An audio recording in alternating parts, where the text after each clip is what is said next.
Es gibt viele legitime Gründe, warum man seinen Nachnamen ändern möchte. Vielleicht hat man einen peinlichen Nachnamen, vielleicht will man gerne den Namen eines Adligen haben oder aber vielleicht will man einfach einen Neuanfang machen.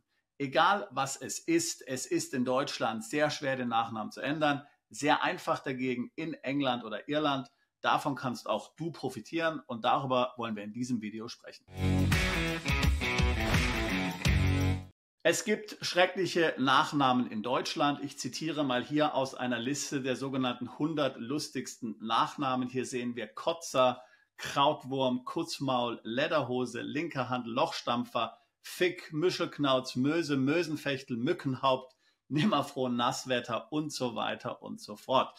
Wenn du einen solch schrecklichen Nachnamen hast, der einfach nur total peinlich ist und verhindert, dass du Freunde, Geschäftspartner oder Lebenspartner findest, dann hast du vielleicht Interesse daran, deinen Nachnamen zu ändern. Es ist aber leider entsetzlich schwer in Deutschland, dies zu tun.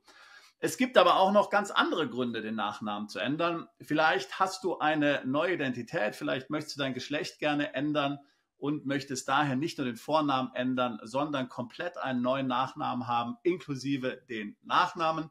Oder vielleicht wolltest du schon immer mal gerne ein Fürst von Fürstenberg sein oder einer von Liechtenstein oder von Hannover oder von Bismarck oder was auch immer. Vielleicht hättest du auch gerne einen englischen Nachnamen gehabt, wie Jesse, James oder Jim Donaldson oder was auch immer. So mancher möchte auch einen geschäftlichen Neuanfang machen. Vielleicht bist du durch eine Insolvenz gegangen oder hast sonst wie verbrannte Erde hinterlassen. Und nicht zu vergessen auch jene, die vielleicht von anderen verfolgt oder gestalkt werden. Wie dem auch sei, wie schon gesagt, es gibt etliche legitime Gründe, deinen Nachnamen zu ändern. Das Problem ist nur, dass es in Deutschland sehr schwierig ist. Du kannst nur unter ganz außergewöhnlichen Bedingungen deinen Namen ändern. Du bist hier letztlich auf das Wohlwollen der Behörden angewiesen und kannst hier nicht mal einfach so im Rahmen deiner eigenen Entscheidungsfreiheit mal eben deinen Namen ändern. Glücklicherweise ist dies in den angelsächsischen Ländern ganz anders. Vielleicht hast du die Serie Better Call Saul gesehen. Da ändert ja der Protagonist seinen Namen ganz einfach in Saul Goodman.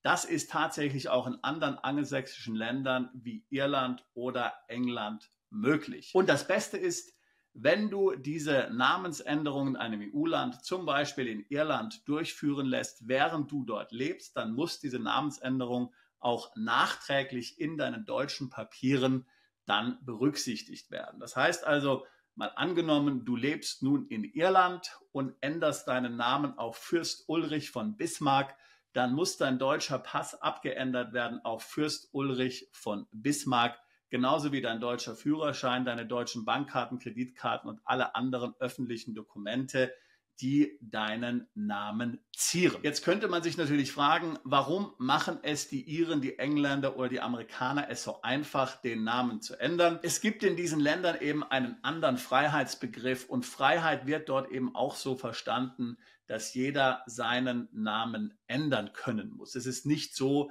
dass hier der Name etwas ist, was letztlich hier von Geburt an hier festgelegt ist und das lässt sich dann nicht mehr ändern. Ein solches Verständnis vom Namensrecht haben die Angelsachsen nicht. Nun möchtest du aber fragen, aber was ist mit Missbrauch? Dann kann ich ja einfach hingehen und zum Beispiel sagen, naja, ich lege hier mal eine ordentliche Insolvenz hin oder begehe eine Straftat und dann ändere ich meinen Namen ab und dann bin ich ab sofort unter einem neuen Namen bekannt und kann so alle möglichen Zeitgenossen über meine wahre Identität täuschen. Nun, da ist sicherlich was dran. Dem wird natürlich vorgebeugt, dass dein alter Name ja nicht einfach ausgelöscht wird. Ja, wenn du zum Beispiel einen Pass hast und das wäre dann auch bei deinem deutschen Pass der Fall, wenn du den ändern lassen wirst mit deinem Namen, würde dort dann bei Geburtsname natürlich immer noch dein alter deutscher Name stehen. Wenn du zum Beispiel jetzt Geschäftsführer wirst bei einer Gesellschaft in Irland, in England, und du hast deinen Namen geändert, dann würde dort jeweils dann auch der alte Name dann veröffentlicht werden. Wir kennen das ja auch zum Teil.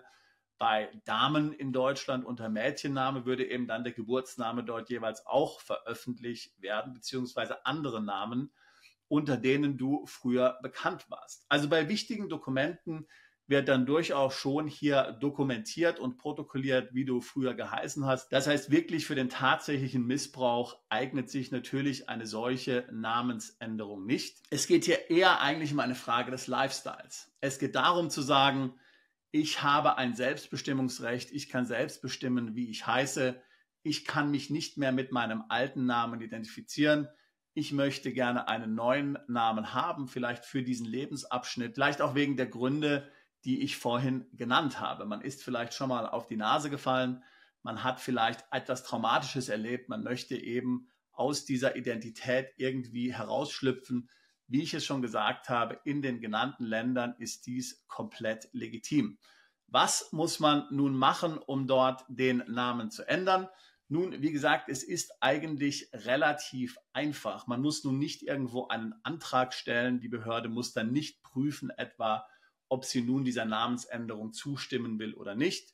Du kannst dich nennen, wie du willst. Du kannst natürlich nicht in deine Namensänderung irgendwelche geschützten Begriffe hier hineinfügen, die jetzt zum Beispiel im Englischen geschützte Begriffe wären. Also zum Beispiel irgendwie jetzt hier Royal Highness oder sowas. Das würde natürlich nicht funktionieren. Aber viele deutsche Titel sind ja letztlich nicht bekannt im Englischen. Doktor ist zum Beispiel etwas, das bekannt ist. Also Doktor könntest du jetzt nicht nehmen. Magister könnte man vielleicht nehmen. Die österreichischen Freunde hören jetzt ganz genau hin.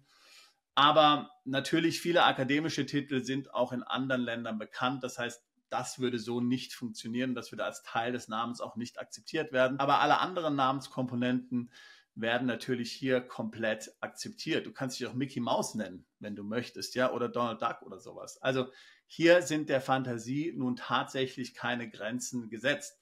Wir kennen das ja immer wieder auch zum Beispiel, dass irgendwelche Celebrities ihre Namen ändern. Du kannst dich auch Pepsi nennen oder Coca-Cola oder sowas. Wenn du dazu Lust hast, würde das alles funktionieren. Anders als im Deutschsprachigen sind hier der Fantasie keine Grenzen gesetzt. Also, das musst du zunächst als erstes mal machen, dir einen Namen aussuchen. Dann sind hier verschiedene Dokumente vorzubereiten, anwaltlicher Art, notarieller Art, wo du dann eben hier Stein und Bein schwören musst, dass du nur noch diesen neuen Namen verwendest und nicht mehr den alten Namen. Das ist natürlich auch hier, um Missbrauch vorzubeugen. Du darfst also niemals unter zwei Identitäten auftreten. Das ist extrem wichtig. Du musst ab dem Zeitpunkt dann überall tatsächlich auch den neuen Namen verwenden. Jedenfalls in dem Land, wo du den Namen ändern lässt. Ich meine, natürlich kann jetzt kein Ire hier dir groß vorschreiben, was du in Deutschland machst, aber unter der Annahme, dass du auch in Deutschland dann im Pass den Namen ändern willst, bist du verpflichtet natürlich dann, den neuen Namen zu verwenden. Hier gibst du eine entsprechende Erklärung unter Eidesstatt dann ab. So, diese Erklärung muss dann bei einem Gericht hier letztlich dann hinterlegt werden und vom Gericht anerkannt werden.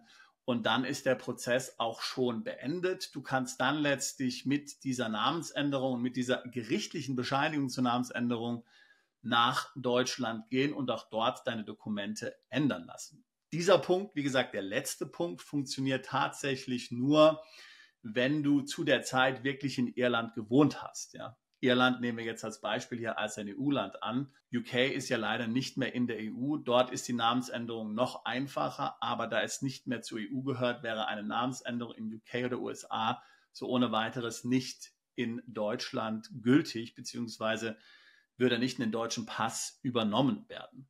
Wenn du aber wirklich in Irland wohnst, das heißt, du ziehst wirklich nach Irland um, meldest dich aus Deutschland ab, lebst in Irland, änderst deinen Namen in dieser Zeit ab, kehrst dann nach Deutschland zurück, dann muss dir in Deutschland letztlich diese Namensänderung anerkannt werden. Die britische Namensänderung ist zwar noch einfacher sogar als die irische und hier kannst du natürlich auch, ohne dass du dort jetzt wohnst, eine Wohnung mieten. Ich meine, wie gesagt, es ist natürlich relativ schwierig jetzt nach Brexit in UK einen Aufenthaltstitel zu bekommen, mal unter der Annahme, dass du dieses Problem gelöst hast, kannst du natürlich auch dann dort letztlich deinen Namen ändern. Du bekommst auch dann britische Dokumente, zum Beispiel einen britischen Führerschein, britische Bankkarten mit dem neuen Namen, aber eben dein deutscher Pass würde dann entsprechend nicht geändert werden.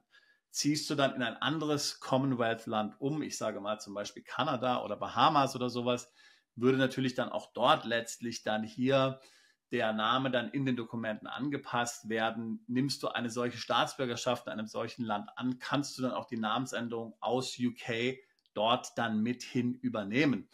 Aber ansonsten, wie gesagt, hat jetzt so die Namensänderung in UK, würde ich jetzt mal sagen, für einen Europäer oder für einen EU-Bürger besser gesagt, relativ wenig Nutzen.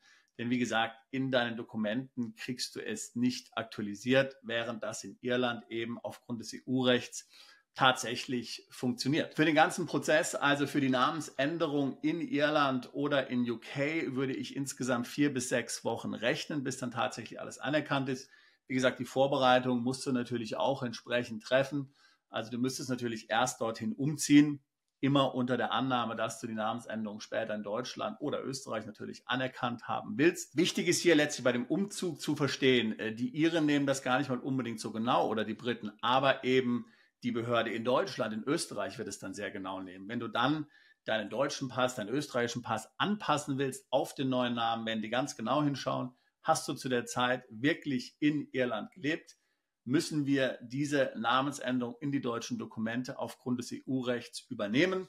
Hast du nicht dort gewohnt und hast zum Beispiel nur einen Wohnsitz dort gehabt in Irland, aber weiterhin in Deutschland oder Österreich gewohnt, wird die Namensänderung normalerweise nicht anerkannt. Wenn die Namensänderung aus welchem Grund auch immer für dich ein Thema ist und du möchtest gerne hier dich dazu beraten lassen, dann würde ich dir empfehlen, jetzt ein Beratungsgespräch zu buchen. Den Link zum Beratungsgespräch packe ich hier in die Beschreibung mit rein.